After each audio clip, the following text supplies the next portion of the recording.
une vieille boîte à musique, un manoir balayé par les vents du passé, et une valse interrompue par la mort.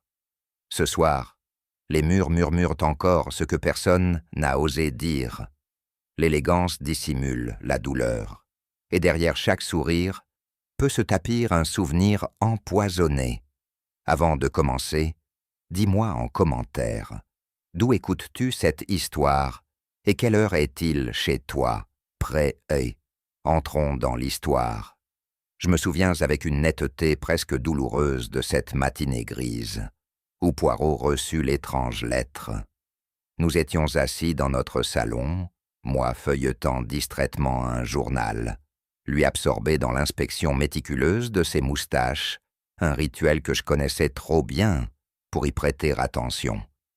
Mais ce jour-là, un petit détail interrompit notre routine. Une enveloppe sans timbre, apportée par un coursier en livrée noire. Poirot la considéra avec curiosité, ses yeux noirs pétillant d'un intérêt soudain.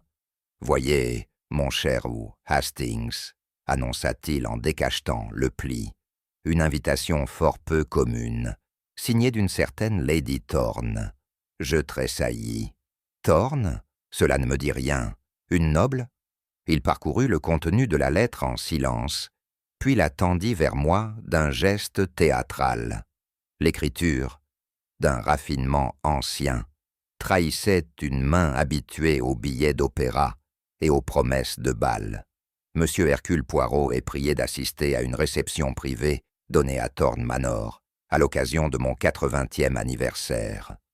Votre présence est requise pour mettre fin à une valse entamée depuis 40 ans. Lady Agatha Thorne. Poirot ferma les yeux un instant. Une valse, interrompue, voilà qui mérite notre attention. Nous arrivâmes à Thorne Manor par une fin d'après-midi brumeuse, à bord d'un fiacre que Poirot avait expressément choisi pour l'élégance du geste. La route serpentait entre des collines boisées, bordées de chênes centenaires dont les branches semblèrent vouloir retenir les secrets du passé. Lorsque le manoir apparut enfin, son allure austère me fit frissonner malgré moi.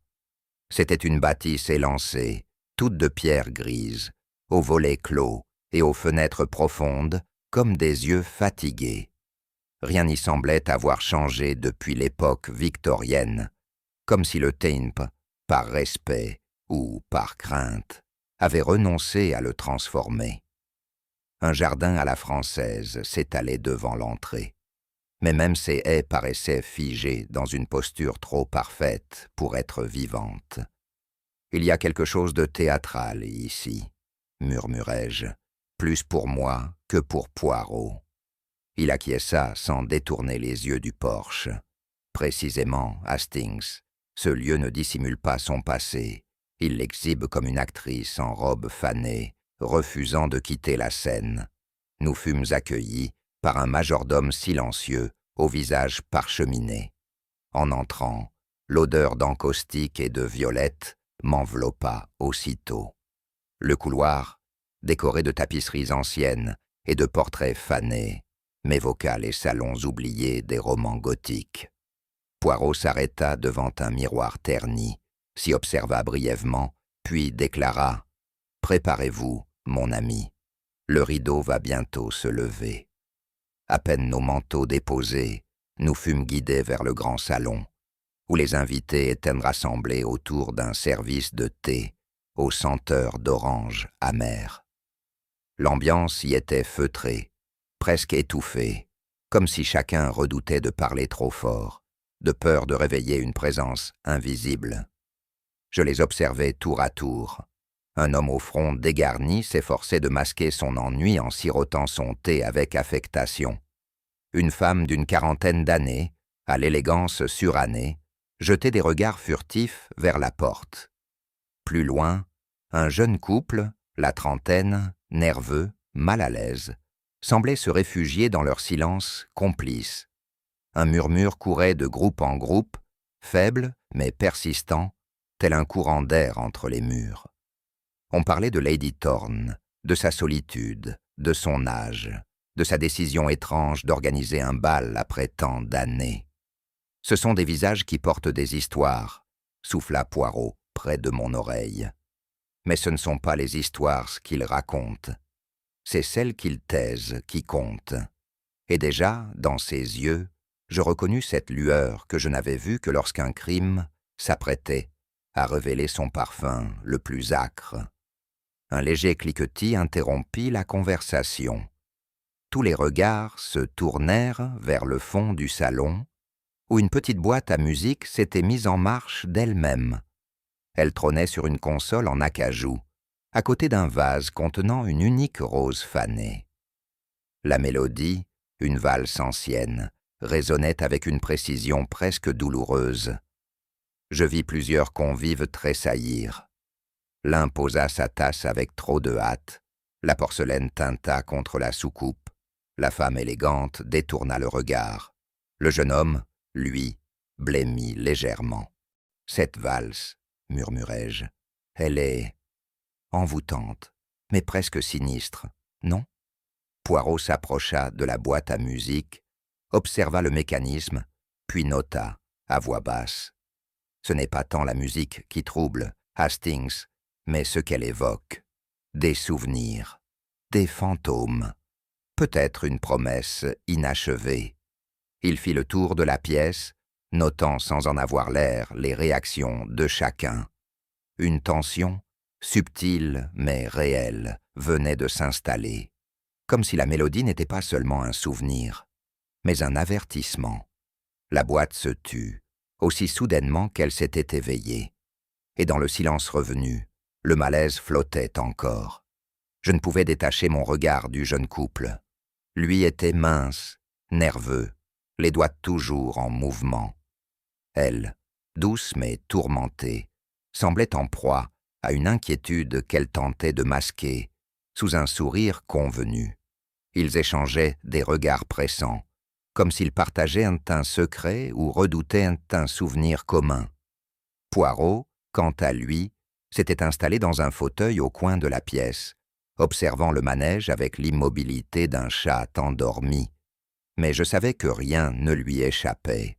« Vous voyez, Hastings, dit-il soudain à voix basse, il ne suffit pas d'écouter ce que l'on dit.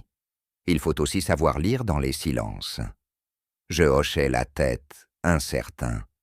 Ce jeune homme, il semble inquiet, et elle presque coupable.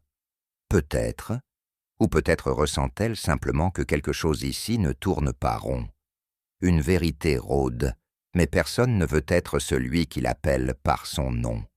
À ce moment précis, un courant d'air fit frissonner les rideaux, et la porte s'ouvrit lentement dans un grincement doux. Lady Agatha Thorne apparut dans l'encadrement de la porte, droite, drapée d'une robe de velours sombre, un sourire figé aux lèvres. Sa chevelure d'un blanc argenté encadrait un visage austère, mais digne. Il émanait d'elle une forme de majesté brisée, comme si elle portait sur ses épaules tout le poids d'un royaume effondré.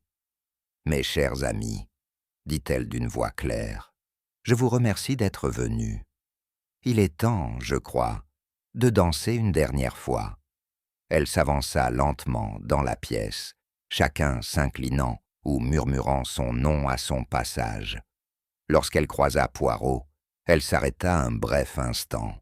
Un éclat de malice, ou était-ce de défi, traversa ses yeux. « Monsieur Poirot, je savais que vous viendriez. » Puis elle poursuivit sa marche, laissant derrière elle un parfum de lilas fané et une promesse encore suspendue dans l'air.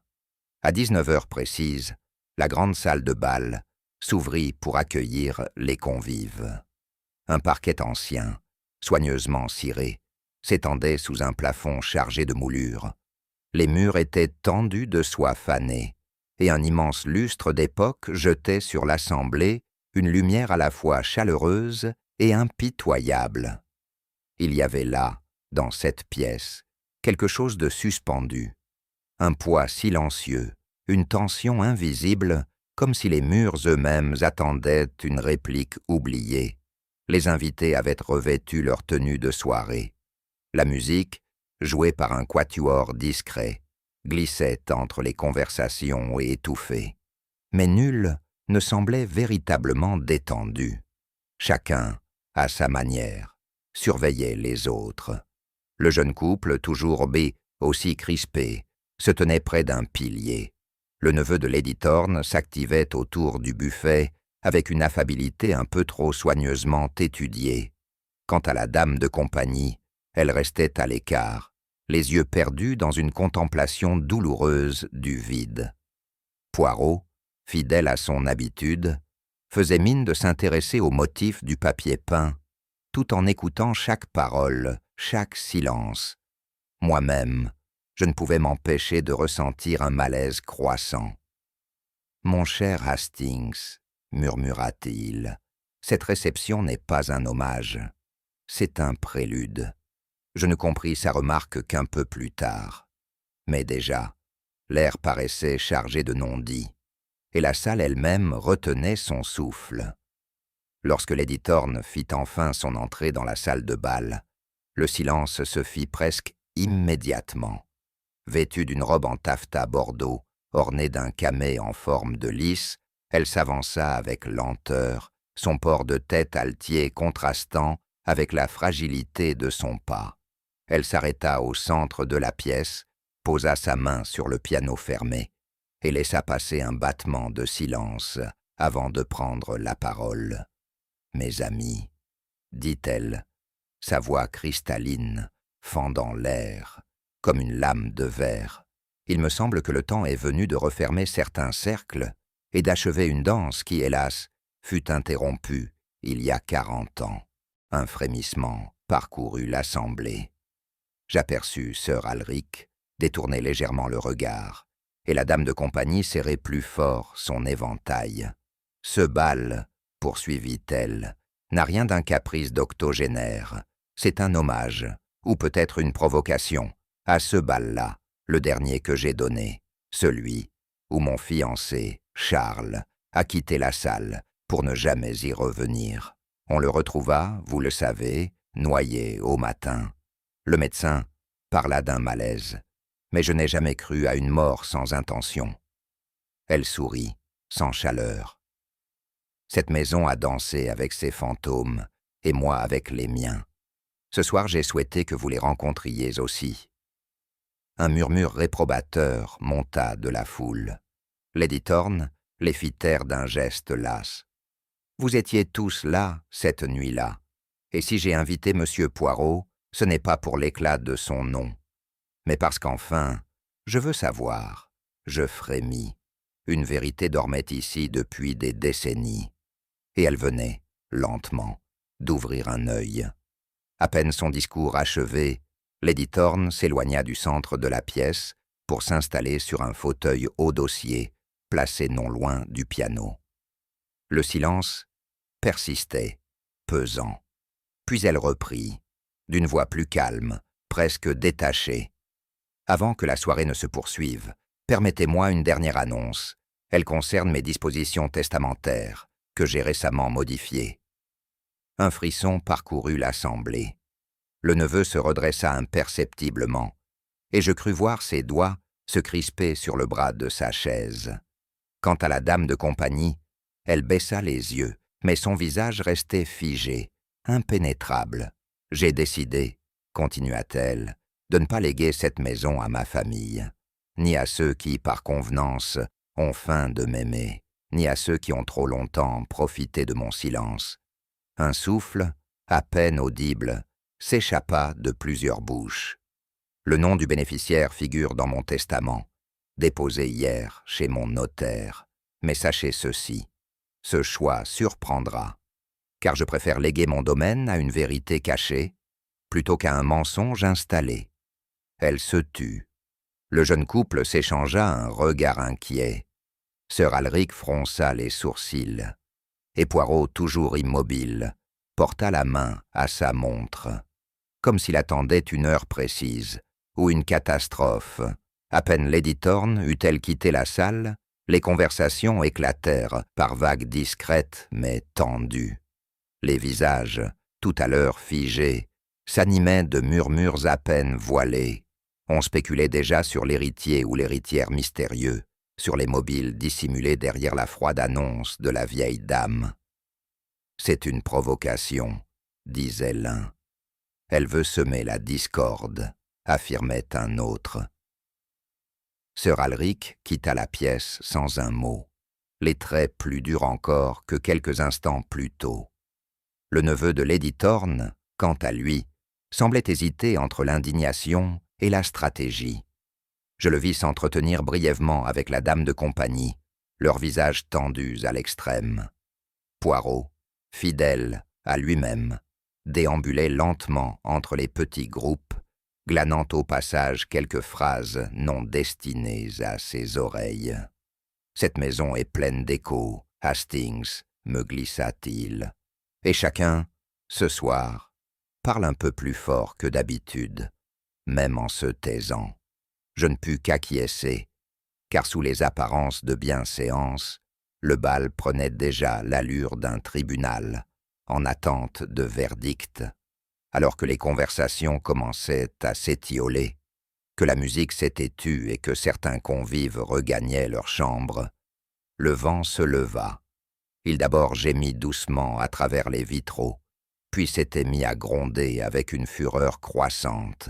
Des bourrasques faisaient vibrer les vitres anciennes, et la pluie, battante, transformait le jardin en une mer d'ombre mouvante. Je me trouvais dans le couloir menant à notre chambre lorsque le majordome nous informa que les routes environnantes étaient désormais impraticables. Un arbre s'était abattu à l'entrée du domaine et les lignes téléphoniques étaient coupées. « Nous sommes prisonniers », murmurai-je à Poirot. Il haussa à peine les épaules. « Le crime, Hastings, aime les lieux clos. Il y devient lisible. » Je ne saisis pas immédiatement le sens de sa remarque, mais une impression sourde me saisit alors, comme si la maison, ou quelque chose en elle, avait attendu cette tempête pour se refermer sur nous. Un huis clos venait de s'installer, et l'histoire, elle, n'en était qu'au prélude. Je fus réveillé par le grincement d'une porte et un hurlement étouffé venu de l'aile ouest. Le temps de me vêtir, je vis Poirot déjà debout, parfaitement alerte, son regard grave. « Venez, Hastings, il est l'heure. » Dans la serre, l'air était chargé d'humidité et de parfums fanés. Et là, sous la verrière brisée par une branche, gisait Lady Thorne, étendue sur le sol de marbre, les bras écartés, comme figée dans les derniers pas d'une valse invisible. Son visage, pourtant apaisé, trahissait un soupçon de surprise. À côté d'elle, renversée, reposait la boîte à musique. Le silence qu'elle laissait derrière elle paraissait plus lourd que n'importe quelle mélodie. Le majordome, blême, répétait qu'il l'avait vue encore debout, la veille au soir. Aucun bruit, aucun appel à l'aide n'avait été entendu. Sir Alric, le visage fermé, refusait de s'approcher. Le jeune couple, lui, semblait en état de choc. Poirot s'agenouilla lentement, examina la scène sans toucher à rien. Il observe la position du corps, la légère torsion du poignet droit, la traînée de terre menant à une jardinière. Puis, il se redressa. « C'est une mise en scène, » dit-il doucement. « Elle ne s'est pas effondrée. Elle a été posée. » Je le regardai, stupéfait. « Vous voulez dire, mon ami, il n'y a pas de musique plus inquiétante que celle que l'on n'entend pas. » Le lendemain matin, un inspecteur du comté, un certain McGivern, fit son apparition à Thorne Manor, trempé de pluie et d'autorité. Il s'était frayé un chemin malgré les routes boueuses et le vent encore hurlant. Dès son entrée, je compris que l'homme était de ceux qui aiment que les choses soient simples, ou du moins qu'elles en aient l'air. Après un examen sommaire du corps de Lady Thorne, il conclut, sans l'ombre d'un doute, mort naturelle, âge avancé, un arrêt du cœur, probablement au milieu de la nuit. Rien ne laisse supposer une intervention extérieure. Je vis Poirot plisser les yeux, les doigts croisés sous le menton. Il ne dit mot immédiatement, ce qui, chez lui, valait presque condamnation. L'inspecteur poursuivit, sans tenir compte de la posture du corps, ni de la boîte à musique déplacée, ni de l'étrange fixité du regard de la défunte. Aucune blessure, pas de lutte, aucune trace d'effraction. Je ferai dresser l'acte de décès en conséquence. Un médecin passera demain. Poirot se leva alors. Un instant, je vous prie. Serait-il possible, monsieur, de ne pas enterrer cette affaire avant que la partition complète n'ait été jouée? L'inspecteur haussa les épaules, avec un sourire poli, mais las. Si vous voulez jouer au détective, monsieur Poirot, libre à vous. Mais pour moi, l'affaire est close. Pour moi, dit Poirot en se tournant vers moi. Elle commença à peine. À peine l'inspecteur avait-il quitté la pièce que Poirot s'approcha du corps, toujours allongé sur le dallage humide de la serre. Il s'accroupit lentement, observant les moindres détails, avec l'attention méticuleuse qui le caractérisait. Moi, je restais en retrait, mal à l'aise, n'osant troubler ce silence qu'il semblait presque sacraliser. « Voyez, Hastings, dit-il enfin, en désignant la position du bras gauche. Elle ne s'est pas effondrée naturellement. Ce bras-là, il a été replacé, et la robe, regardez ses plis. Je m'approchai, hésitant. Des plis? Que voulez-vous dire? Les plis de la robe révèlent une torsion, comme si elle avait été déplacée une fois tombée, et cette main, elle tient encore, imperceptiblement, une mèche de cheveux. Pas les siens. Il releva doucement une partie de la chevelure de Lady Thorne et laissa apparaître un éclat brillant, coincé entre deux mèches. Un fragment de verre, murmura-t-il, très fin, pas naturel. Je sentis un frisson me parcourir. Cela pourrait venir d'une fenêtre brisée par la tempête, non? Poirot secoua doucement la tête. Ce verre-là n'est pas extérieur, c'est du verre poli, travaillé, comme celui d'un miroir. Il se releva lentement, regardant autour de lui. Hastings, cette mort n'est pas un effondrement du corps, c'est un tableau, une composition. Il jeta un dernier regard vers le corps immobile. Quelqu'un a voulu que cette scène soit regardée, et toute mise en scène a un auteur. Troublé par les réflexions de mon ami, je me mis à inspecter les alentours de la serre avec une attention renouvelée. Ce fut dans le couloir adjacent, à mi-chemin de l'aile, et que je fis une découverte inattendue. Un miroir mural, l'un de ces grands miroirs anciens, à cadre doré, présentait une fissure en forme d'éclair, presque invisible si l'on ne prenait pas la peine de l'examiner de près. Au sol, à la base du mur, quelques éclats minuscules brillaient encore parmi la poussière. Je retournai précipitamment prévenir Poirot, que je trouvais en pleine discussion avec la dame de compagnie. Je l'interrompis aussi poliment que possible. « Poirot, le miroir dans le couloir est fendu, et des éclats gisent au sol. » Il m'écouta sans m'interrompre, puis acquiesça lentement. « Voilà qui correspond tout à fait au fragment retrouvé dans les cheveux de Lady Thorne. Très bien, Hastings, très bien. Vous pensez que ce miroir a un lien avec la mort? Je le pense, en effet, car le miroir ne se brise pas tout seul. Et si quelqu'un l'a brisé, c'est soit dans un moment de colère, soit pour récupérer quelque chose. Vous voulez dire une arme? Il ne répondit pas tout de suite. Son regard flottait, comme à la recherche d'une image mentale. Ou un symbole, dit-il enfin, le reflet brisé d'une vérité qu'on a voulu cacher. En fin d'après-midi, Poirot exprima le souhait d'examiner les effets personnels de Lady Thorne, et le majordome, après une hésitation marquée, nous conduisit à son cabinet privé. C'était une pièce sobre, tapissée de rayonnages anciens, emplie d'un parfum tenace de lavande séchée. Sur le secrétaire de chêne massif, tout semblait à sa place. Un encrier, quelques carnets, une montre de poche ancienne. Mais Poirot ouvrit le tiroir central avec précaution, comme s'il savait exactement ce qu'il cherchait. « Il y avait ici une lettre, déclara-t-il doucement, et la molle a été soigneusement retirée. »« Une lettre ?» demandai-je. « Comment pouvez-vous en être certain ?» Il montra un rectangle plus clair, à peine perceptible, sur le tissu qui tapissait le fond du tiroir. Le papier a laissé son empreinte, et regardez ici. Les autres lettres sont rangées avec un soin méthodique. Il manque un élément dans cet agencement. Je me penchai à mon tour. Vous croyez que cette lettre était importante? Je crois, Hastings, qu'elle était capitale. Peut-être une confession, peut-être une menace. Mais dans tous les cas, elle a été dérobée. Et celui qui l'a prise savait ce qu'il faisait. Il referma lentement le tiroir. Lady Thorne voulait que certaines vérités dansent une dernière fois. Et voilà qu'une vérité vient de quitter la piste.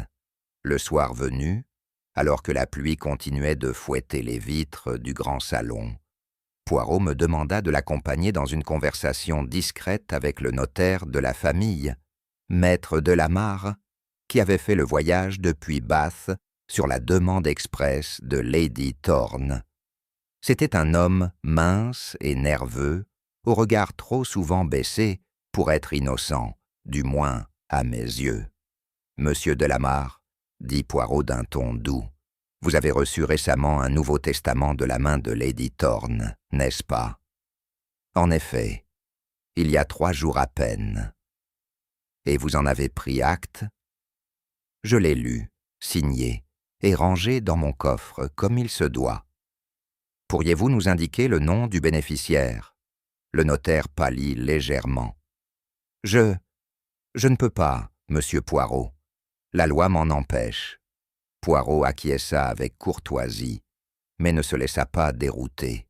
« Bien entendu, mais je crains que le document, ici au manoir, ait disparu. Car selon le personnel, Lady Thorne conservait toujours une copie personnelle, qui est introuvable. » Le notaire sembla sincèrement surpris. Elle m'a pourtant assuré qu'elle la garderait dans son secrétaire. Poirot hocha lentement la tête. Il y avait donc une copie, et quelqu'un savait où elle se trouvait. Il se leva. « Un testament, Hastings, ce n'est pas qu'un document juridique. C'est un miroir tendu vers les rancunes anciennes, et celui-ci a été soigneusement retiré de la scène. » Le matin suivant, Poirot jugea opportun de s'entretenir avec le neveu de Lady Thorne, un certain Henry. L'homme, à la chevelure clairsemée et au veston trop neuf, avait l'élégance d'un comédien sur le déclin. Il nous reçut dans la bibliothèque avec un air douloureusement affecté, les mains croisées sur ses genoux, comme s'il s'était entraîné à cet entretien. « C'est un véritable choc, monsieur Poirot, » balbutia-t-il. « Ma tante était une femme singulière, mais que j'aimais beaucoup, évidemment. »« Évidemment, » répéta Poirot doucement. « Dites-moi, monsieur Thorne, vous étiez son seul parent direct, n'est-ce pas ?» Le regard de l'homme vacilla une fraction de seconde. « Oui, enfin, en ligne directe, oui. Il y a bien quelques cousins éloignés, mais c'est moi qui l'ai toujours soutenu. » Poirot incline la tête. « Et elle vous soutenait aussi, il me semble. Financièrement, du moins. » Henry sourit, mais le pli de sa bouche se crispa aussitôt. Ma tante était généreuse, à sa manière. Mais elle pouvait aussi être, disons, capricieuse. Je sentis Poirot s'ancrer davantage dans son fauteuil. Il s'était immobile, comme un chat prêt à bondir. « Dites-moi, monsieur Thorne, comment avez-vous accueilli l'annonce de la modification du testament ?» Le neveu hésita. « J'ai été surpris, mais enfin, cela ne me regarde pas, n'est-ce pas? Elle était libre de ses choix. »« Justement, » dit Poirot. « Libre, mais surveillée. » Et sur ce mot, il se leva. Henry resta figé, comme si une note venait de sonner faux. Plus tard dans la journée, Poirot demanda à voir Mademoiselle Wentworth, l'ancienne dame de compagnie de Lady Thorne. Une femme à la stature modeste, vêtue de gris, les cheveux tirés si fermement qu'on aurait dit qu'il fuyait le passé. Son regard, quant à lui, était d'une opacité troublante. « Merci de m'accorder un moment, » dit Poirot, en lui désignant un siège près de la fenêtre. « J'aimerais évoquer avec vous les derniers jours de Lady Thorne. » Elle s'assit, les mains croisées dans son giron. Madame était fatiguée, mais décidée. Elle n'aimait pas qu'on la contredise. Étiez-vous proche d'elle?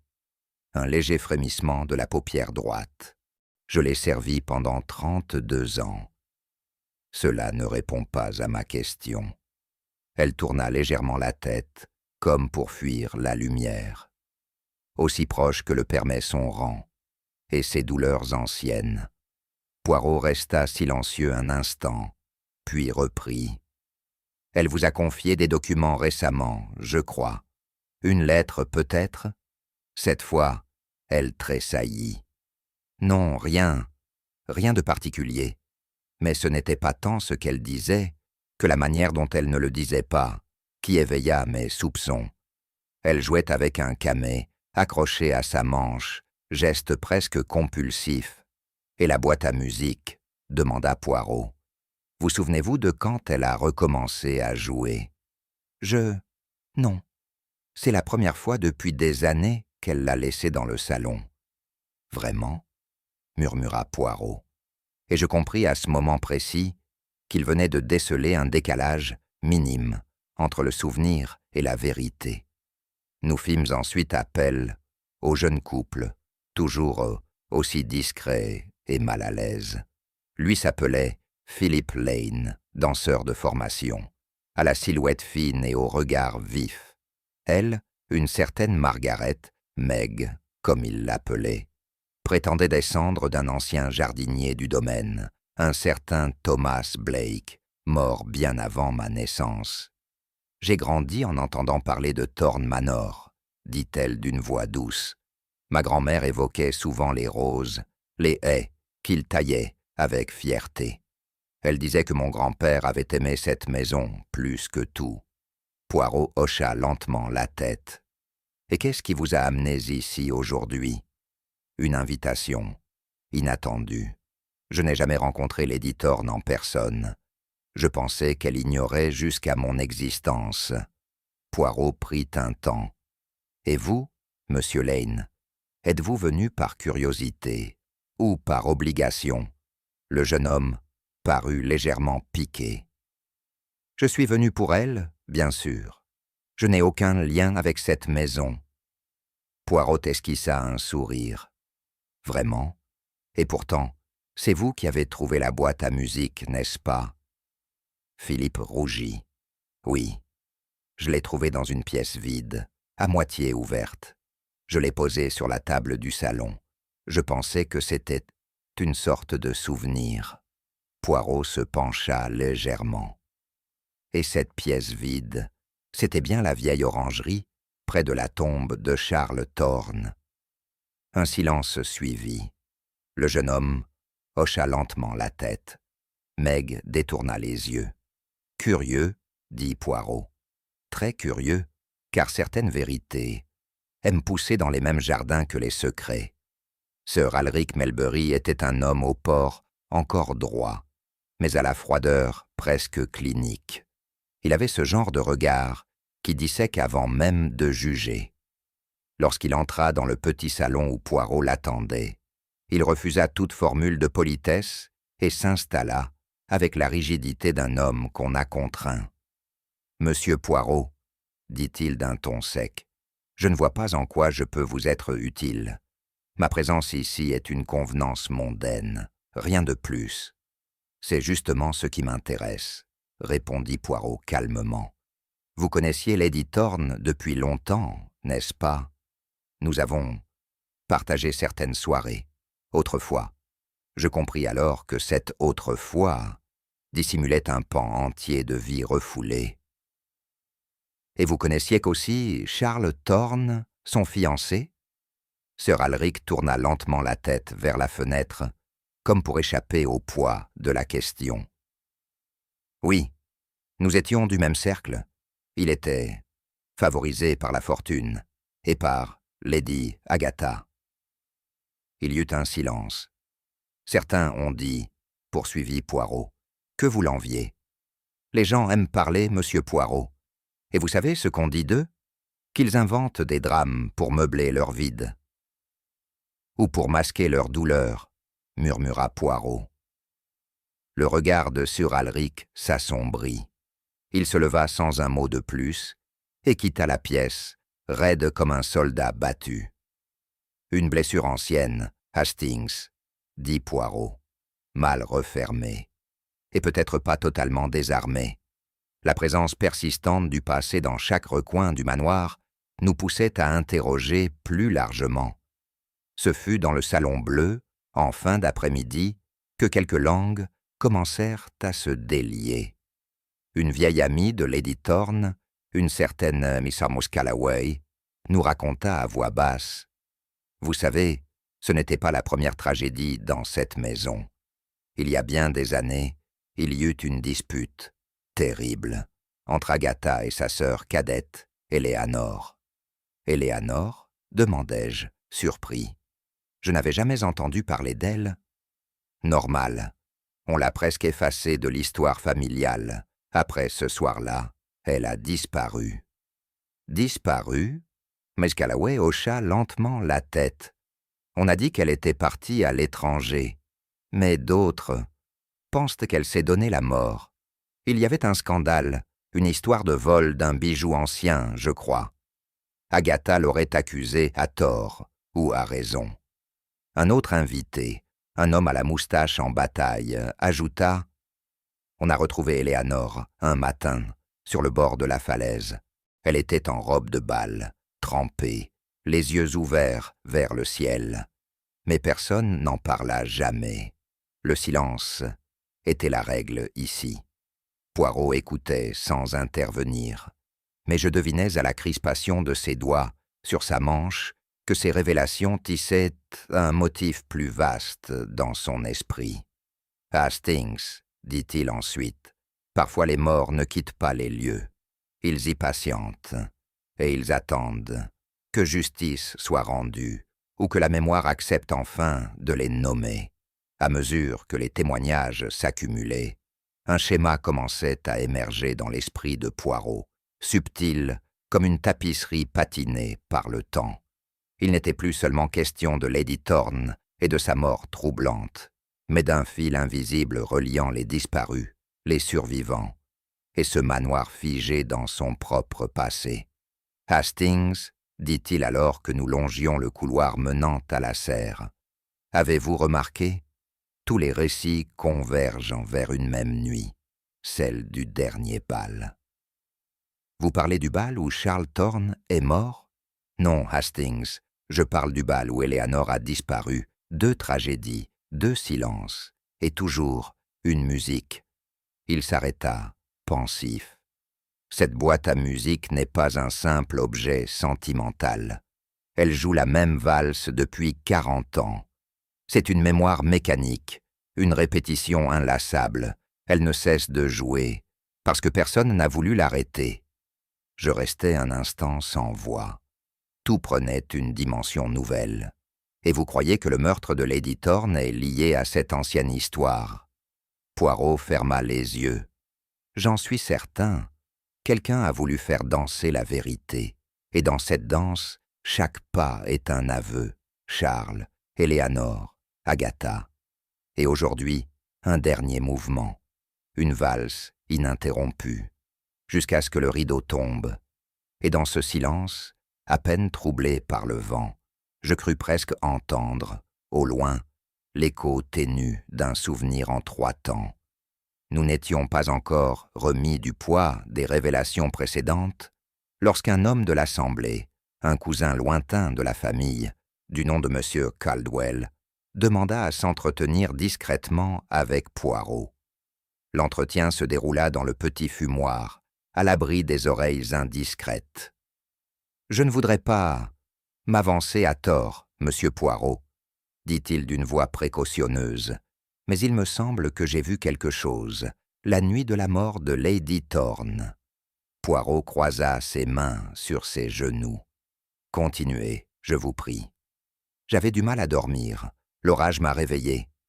En descendant chercher un verre d'eau, j'ai regardé par la fenêtre du palier donnant sur les serres. Et là, j'ai vu quelqu'un rôder. Un homme. Je crois que c'était le jeune danseur, ce Philip Lane. Je me redressai immédiatement. « Vous en êtes sûr ?» L'homme hésita.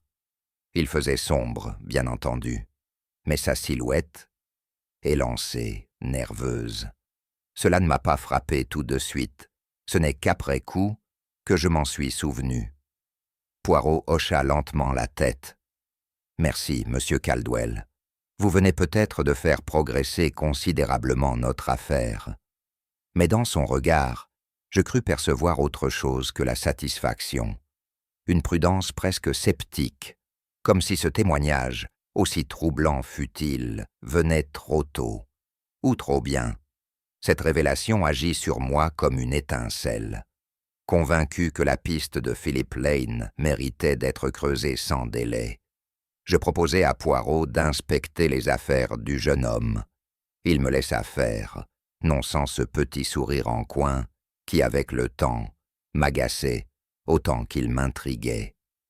Dans leur chambre d'invité, je fouillais les effets de Philippe avec méthode, mais sans brutalité. C'est dans la doublure d'un veston que je trouvai un objet roulé, dissimulé, à la hâte. Un mouchoir de lin blanc, brodé aux initiales PL, et taché de ce qui, sans nul doute, était du sang. Je retournai immédiatement voir Poirot. « Voilà, m'écriai-je, une preuve. Il a dû se blesser cette nuit en s'introduisant dans la serre, ou pire encore. » Poirot prit le mouchoir entre deux doigts, l'examina longuement, sans parler. « Intéressant, très intéressant. Quoi? Vous en doutez encore? Ce mouchoir est taché, certes, mais notez bien l'état du tissu. Sec, légèrement jauni, et l'odeur. Je me penchai. Une odeur métallique, certes, mais ancienne. Ce n'est pas d'hier, conclut-il. Ce mouchoir n'a pas été utilisé cette nuit-là. Il a été oublié, ou placé. Je restais interdit. Hastings, dit-il doucement. Parfois les preuves apparaissent précisément quand elles sont les plus utiles à nos soupçons. Et cela doit toujours éveiller notre méfiance. J'eus quelque peine à cacher ma contrariété. Après tout, un témoin, une présence suspecte, un mouchoir taché de sang. Que fallait-il de plus pour convaincre Poirot de la culpabilité de Philip Lane? « Vous êtes bien trop indulgent avec lui, dis-je.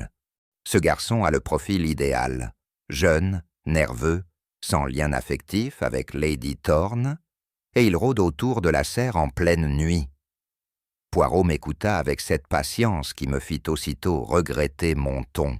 « Mon ami, dit-il enfin, vous raisonnez en homme de logique, mais en oubliant la psychologie. » Et que dit la psychologie, cette fois? Qu'un coupable se construit rarement sans mobile. Ce jeune homme n'a ni dette envers Lady Thorne, ni héritage en jeu, ni haine ancienne. Il est hors du drame familial. Mais alors pourquoi rôdait-il? Poirot s'approcha de la fenêtre et observa le jardin. C'est la question, justement. Peut-être ne rôdait-il pas. Peut-être cherchait-il quelque chose ou quelqu'un.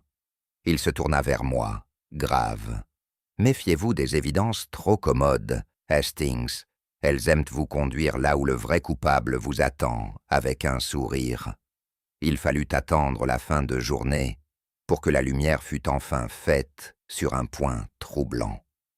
Philip Lane demanda à parler à Poirot de son propre chef. Le jeune homme paraissait fatigué, les traits tirés, mais déterminé à clarifier ce que tout le monde murmurait. « Je sais ce que les gens pensent, monsieur Poirot, que je cache quelque chose, et ils ont raison. Mais ce n'est pas ce que vous croyez. Poirot l'invita à s'asseoir, l'écoutant avec une attention presque bienveillante. Je suis sorti, oui, la nuit du drame. Pas pour espionner, mais parce que j'ai découvert un endroit étrange en me promenant la veille, un petit caveau de pierre derrière les orangers. Il était presque invisible. Et que trouviez-vous là? Philippe hésita. La boîte à musique, elle était là, posée sur une dalle, couverte de mousse. J'ai cru à un oubli ancien, une sorte de relique. Je l'ai ramenée dans le salon. Poirot hocha la tête lentement. Un caveau. Vous avez vu un nom? Charles Thorne, répondit le jeune homme, celui dont on dit qu'il s'est noyé, mais il était là, enterré, et on dirait qu'on l'a enterré vite. Un silence pesa sur la pièce. La musique, dit Poirot doucement, n'a donc jamais cessé, on l'a juste enfermée. Dans la soirée, Poirot m'invita à l'accompagner à nouveau dans le cabinet de Lady Thorne. Il semblait convaincu qu'un indice crucial y demeurait, dissimulé non par malveillance, mais par habitude. Le génie du crime, Hastings, n'est pas toujours dans ce qu'il supprime. Il réside parfois dans ce qu'il laisse à moitié visible, comme une énigme pour l'esprit averti. Il examina les partitions posées sur le piano fermé, les feuilleta une à une, les humant presque. « Écoutez, dit-il enfin, voici ce que je cherchais. » Entre deux feuilles de musique, il retira une enveloppe très fine, pliée dans le sens du format, et à peine visible dans l'ombre d'une reliure.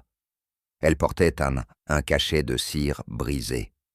À l'intérieur, une feuille manuscrite, couverte de signes étranges. « Une lettre codée, demandai-je. Non, une confession déguisée. Un aveu écrit pour être lu, mais seulement par celui qui saurait en comprendre la musique. Je restais interdit. Le langage des chiffres, du rythme, regardez. Certains mots sont tracés, entriolés, d'autres en binaire. Lady Thorne aimait les énigmes autant que les balles. Et celle-ci est son dernier quadrille. Il rangea soigneusement la lettre dans sa poche. Reste à en percer la clé. Mais j'ai ma petite idée, et je crois que demain, nous danserons sur une vérité inattendue. Il était un peu plus de 10 heures lorsque Poirot me demanda de faire prévenir chaque invité, sans exception, pour les convier dans le grand salon. Il avait ce ton calme et intransigeant que je ne lui connaissais que dans les moments où la vérité s'apprêtait à paraître. Une tension silencieuse accompagnait chacun de mes pas, tandis que je frappais aux portes des chambres, transmettant son message. Ils vinrent, un à un, certains curieux, d'autres visiblement sur la défensive. Philippe Laine et Meg restèrent en retrait. Sir Alric s'installa dans un fauteuil raide, le regard fermé. Le neveu, lui, afficha une désinvolture de façade, vite fissurée par l'attente. La dame de compagnie, enfin, s'assit droite, les mains croisées, le visage impassible. Poirot se tint au centre de la pièce, les bras derrière le dos, son habit soigneusement boutonné, son regard vif et posé sur chacun d'eux. « Mes amis, dit-il, la vérité n'est pas un orage qui éclate, mais une musique ancienne, qu'il faut réaccorder pour en entendre la mélodie juste. » Je perçus plusieurs soupirs, impatients. Mais moi, je savais. J'avais vu ce regard avant, et chaque fois, il annonçait l'inéluctable. « Ce matin, déclara-t-il, nous allons écouter les dernières mesures d'une valse oubliée, et si vous le permettez, remettre chaque note à sa place. »« Permettez-moi, reprit Poirot, de commencer par de petits détails, ceux que l'on juge souvent trop insignifiants pour y accorder l'attention qu'ils méritent. » Il s'avança vers la table où reposait, désormais close, la boîte à musique. Cette boîte a été déplacée. Ce simple fait, personne ne le conteste. Pourtant, elle était déposée non pas sur la console habituelle, mais sur une table basse, bien en vue. Pourquoi? parce que celui ou celle qui l'a mise là voulait qu'on l'entende, qu'on l'associe à la scène à venir. Un silence accueillit ces mots. Et le rideau de la serre, un coin froissé, que l'on aurait pu croire déplacé par le vent. Mais le pli était orienté vers l'intérieur. Cela ne peut signifier qu'une chose, quelqu'un s'y est caché, juste avant ou après la mort de Lady Thorne. Je vis les visages se tendre, les regards se chercher. Enfin, cette empreinte, ajouta Poirot, une trace fine, élégante, partiellement effacée sur les carreaux de la serre. Une empreinte de talons anciens, typique des chaussures portées dans les années 20, mais que seule une personne dans cette maison pouvait encore porter aujourd'hui. Il marqua une pause, promenant son regard sur l'assemblée. « Vous voyez, Hastings, dit-il sans se retourner, ces détails ne sont pas des coïncidences, ce sont des notes, et la partition maintenant commence à se lire dans son ensemble. » Je sentis mon cœur s'accélérer, car pour la première fois, tous ces fragments épars commençaient à former quelque chose de terriblement clair. Poirot s'approcha doucement du centre de la pièce, là où Lady Thorne avait tant de fois dirigé ses balles imaginaires. Il croisa les bras, puis reprit, de cette voix douce qui savait faire trembler une vérité enfouie. Lady Thorne n'est pas morte d'un simple arrêt du cœur. Non, mes amis, sa mort a été soigneusement composée, comme un pas de valse. Un murmure monta, aussitôt étouffé. Permettez que je vous explique. Le médecin a conclu à une absence de blessure visible, et pourtant, une petite blessure existait, presque invisible, un point d'entrée derrière l'oreille, dissimulé sous les cheveux. Là, un poison subtil fut administré, un élixir lent, extrait d'une plante rare, que seule une main expérimentée aurait su utiliser sans trace. Il sortit alors une petite boîte qu'il ouvrit devant nous. Ce parfum, ou plutôt cette huile, elle imprègne encore une épingle retrouvée dans la chambre de la défunte. Une épingle à cheveux, semblable à celles utilisées par les femmes d'un certain âge, mais aussi par celles qui voulaient non passer inaperçues. Je vis la dame de compagnie blêmir légèrement et croiser plus fermement ses mains sur ses genoux. C'est elle, poursuivit Poirot sans la nommer, qui a préparé cette mise en scène, qui a disposé le corps dans cette position si théâtrale. Ce n'était pas un geste de haine, c'était une cérémonie, un adieu, que l'on voulait rendre inoubliable, et il conclut. La mort de Lady Thorne n'était pas un effondrement, c'était un final. Un silence glacial s'installa dans le salon. Chacun retenait son souffle. La dame de compagnie, mademoiselle Wentworth, gardait la tête haute, mais quelque chose dans sa posture venait de se fissurer. Poirot, lui, approchait lentement.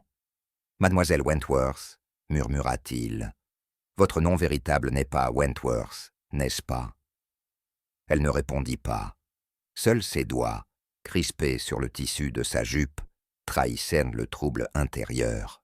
« Vous êtes née sous le nom d'Eleanor Blake, et vous êtes la fille cachée de cette sœur que Lady Thorne a effacée de l'histoire familiale, celle qu'elle a accusée d'un vol qu'elle-même avait probablement commis pour sauver les apparences. » Je vis dans les yeux de la femme une étincelle douloureuse, un orage contenu. Votre mère s'est donné la mort, un suicide camouflé, une honte ensevelie sous les tapisseries du manoir. Et vous avez été confiée à une cousine, élevée dans l'ombre, puis engagée sous un nom d'emprunt pour servir celle qui indirectement avait détruit votre vie. Elle ferma les yeux. « Je n'ai jamais voulu la tuer, » dit-elle enfin, d'une voix presque absente. « Pendant des années, je l'ai servie. J'ai même fini par l'admirer.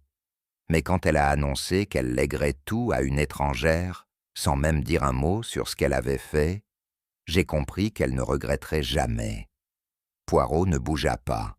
« Alors vous avez préparé son départ, comme une scène, une danse que vous avez orchestrée, non par haine, mais pour forcer la mémoire, pour qu'on se souvienne enfin de votre mère, pour que la honte change de camp.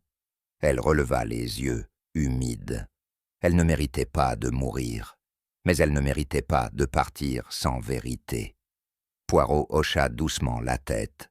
« Vous avez dansé votre douleur avec élégance, mademoiselle. Mais parfois, même les plus belles valses mènent à la justice. Après que mademoiselle Wentworth eut laissé tomber son masque de loyauté, Poirot se tourna à nouveau vers l'assemblée, et sa voix, bien que calme, résonna comme une sentence mesurée. « Mes amis, ce crime ne trouve pas sa source dans une dispute récente, ni dans une soif vulgaire d'héritage. Il prend racine dans un mensonge ancien, un mensonge que Lady Thorne a laissé prospérer, par orgueil ou par peur. » Il se pencha légèrement en avant. « Éléanore, la sœur oubliée, n'a pas volé le collier d'ambre comme on l'avait prétendu. Le bijou fut retrouvé, des années plus tard, soigneusement enveloppé dans un mouchoir, caché derrière une pierre du jardin d'hiver. C'est Lady Thorne elle-même qui l'avait dissimulé, pensant le récupérer avant le matin. Je le regardais, stupéfait. Les convives, eux, semblaient pétrifiés. Mais Éléanore fut accusée. Elle se taisait, non par culpabilité, mais par amour. Et face à l'humiliation, elle n'eut d'autre issue que le silence éternel, un suicide discret, un départ qu'on habilla de rumeurs et d'exil, tout cela pour préserver le nom. Poirot fit une pause, et son regard se posa sur la dame de compagnie, redevenue fille d'Éléanore dans nos esprits. Le crime d'aujourd'hui n'est pas né d'une pulsion. Il est né d'un souvenir, d'une injustice trop longtemps niée. Et parfois, Hastings, les fantômes deviennent si lourds qu'ils enfoncent les vivants. J'eus soudain la sensation étrange que la maison elle-même avait retenu son souffle durant toutes ces années, jusqu'à cette confession. Mademoiselle Wentworth, ou plutôt Éléanore Blake, car c'était désormais ainsi que je la nommais dans mon esprit, ne nia rien. Ses mains tremblaient légèrement, mais sa voix, quand elle reprit la parole, n'était ni plaintive ni hystérique. Elle était simplement juste. « Je ne voulais pas qu'elle meure, dit-elle. Pas vraiment. Je voulais qu'elle se souvienne, qu'elle reconnaisse ce qu'elle avait fait à ma mère. » Poirot, debout devant elle, resta immobile, presque respectueux. « Vous avez vécu dans son ombre, madame, servi sa solitude, soutenu son orgueil, tout en portant le poids de l'injustice. Pourquoi avoir attendu tout ce temps? Parce qu'elle était tout ce qu'il me restait. Parce que malgré tout, je l'aimais, comme on aime une faute qu'on n'ose pas effacer. » Elle baissa les yeux. Mais lorsque j'ai entendu son discours, son ton, cette manière d'annoncer un héritage à quelqu'un d'autre sans un mot, sans une reconnaissance, j'ai senti que le silence allait encore gagner. Et je n'ai pas pu l'accepter. Poirot s'approcha doucement. « Et alors, vous avez choisi de lui offrir une mort, aussi belle que la vie qu'elle s'était inventée. »« Une valse, dit-elle dans un souffle. Elle adorait cette musique. J'ai pensé que si elle devait partir, autant que ce soit en rythme. Je fus saisi d'un frisson, non pas de peur, mais d'un vertige étrange, celui que procure une vérité trop humaine pour être purement criminelle. » Poirot conclut, la voix empreinte d'une gravité douce. « Ce n'est pas à moi de juger ce que le cœur commande quand l'oubli devient insupportable, mais c'est à la justice, désormais, de comprendre ce que vous avez voulu réparer. » La dame de compagnie fut conduite à l'écart sans cri, sans menottes, sans violence. La justice ferait son œuvre, mais dans ce salon silencieux, c'était une autre forme de sentence qui tombait, celle du regard des vivants sur ce qu'ils n'avaient pas su voir. Poirot se rassit lentement, ses doigts croisés, le regard tourné vers la boîte à musique, désormais close. Il y a des crimes, Hastings, qui ne tuent pas d'un coup, mais à petit feu, dans les replis du silence. Je n'ajoutais rien. J'avais compris. Autour de nous, personne ne parlait. Chacun méditait, non sur le poison ou l'épingle, mais sur cette chaîne de décisions, de non-dits et de blessures transmises. Le manoir, lui aussi, semblait avoir vieilli d'un siècle, et alors que le soir tombait sur Thorn Manor, il me sembla entendre une dernière fois cette valse éteinte, jouée non plus pour danser, mais pour pardonner. Le lendemain matin, Thorn Manor s'éveilla dans une quiétude étrange. Les volets claquaient doucement, comme si la maison elle-même soupirait de soulagement. Un à un, les invités quittèrent les lieux, sans échange, sans effusion. Il régnait entre eux un silence lourd, presque coupable, celui des âmes qui savent qu'elles ont frôlé d'Eshkon Nabim. Lady Wexley refusa le thé et partit sans saluer, le regard fuyant. Sir Alric, raide et pâle, monta dans sa voiture sans un mot. Même le jeune danseur, pourtant si prompt autrefois à l'élégance d'un mot d'esprit, ne laissa qu'une révérence distraite en guise d'adieu. Je restai dans l'entrée, observant ces départs successifs, comme on observe les ombres glisser sur un parquet ancien. J'avais connu des réceptions plus ternes, certes, mais jamais je n'avais ressenti ce vide si particulier, ce creux laissé par la vérité révélée, trop tard, trop brutalement. Poirot, lui, ne disait rien.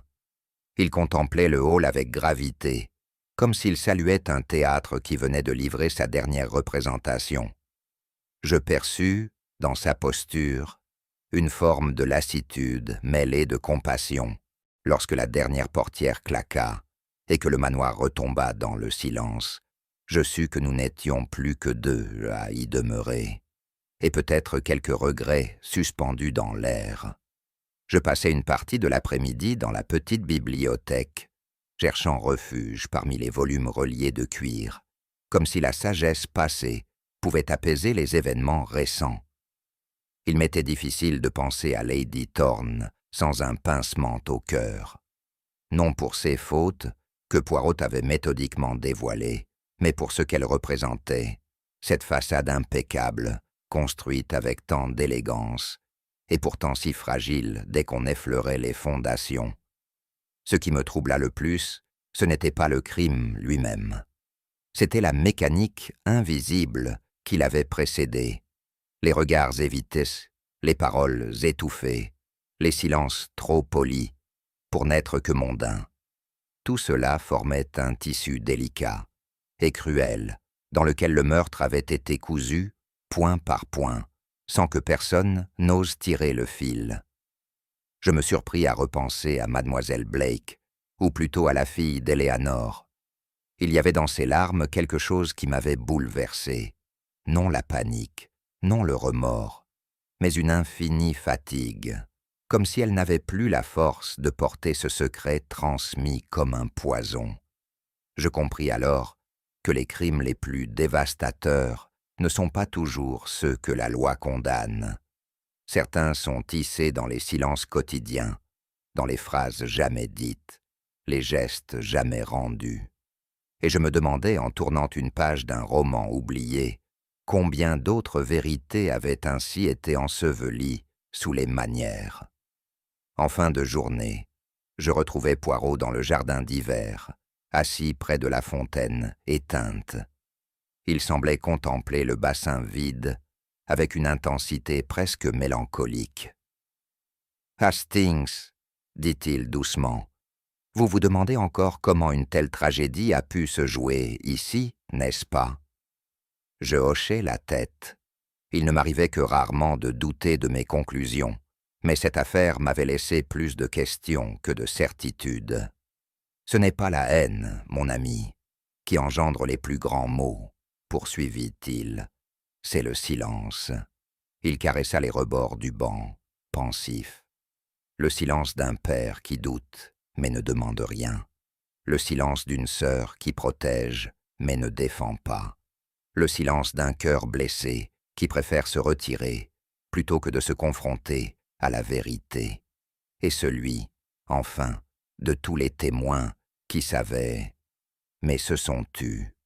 Je demeurai sans voix. Il avait raison, bien sûr, comme toujours. L'on croit souvent que le crime jaillit d'un excès d'émotion, reprit-il. Mais moi, je vous dis que le plus dangereux, c'est l'absence de mots, l'absence de pardon. Il se leva lentement.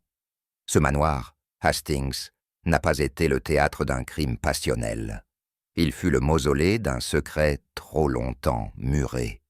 Et alors que nous quittions les lieux, je compris que le plus effrayant, dans cette histoire, n'était pas la mort, mais le temps qu'il avait fallu pour oser parler. Avant de quitter Thorn Manor, Poirot s'arrêta un instant dans le salon, là où tout avait commencé. Sur la console, soigneusement enveloppée dans un velours sombre, reposait la fameuse boîte à musique. « Elle ne doit pas rester ici, » murmura-t-il. « Ce n'est pas un objet de preuve, c'est un vestige, un témoin discret d'un amour qui n'a jamais su trouver sa voie. » Je l'observais tandis qu'il plaçait l'objet dans une petite boîte de bois, puis rédigeait, de sa fine écriture, une brève note. À ma grande surprise, il la remit à la jeune femme du couple, la douce et discrète épouse de M. Hanley, qui attendait devant la voiture, visiblement troublée. « C'est à vous, mademoiselle, » dit-il avec une courtoisie exquise. « Vous seule saurez en prendre soin. » Elle ouvrit la boîte avec précaution. Un sourire timide éclaira son visage. « Mon grand-père aurait adoré cette musique, » souffla-t-elle. « Il me parlait souvent d'une dame, dans un jardin, autrefois.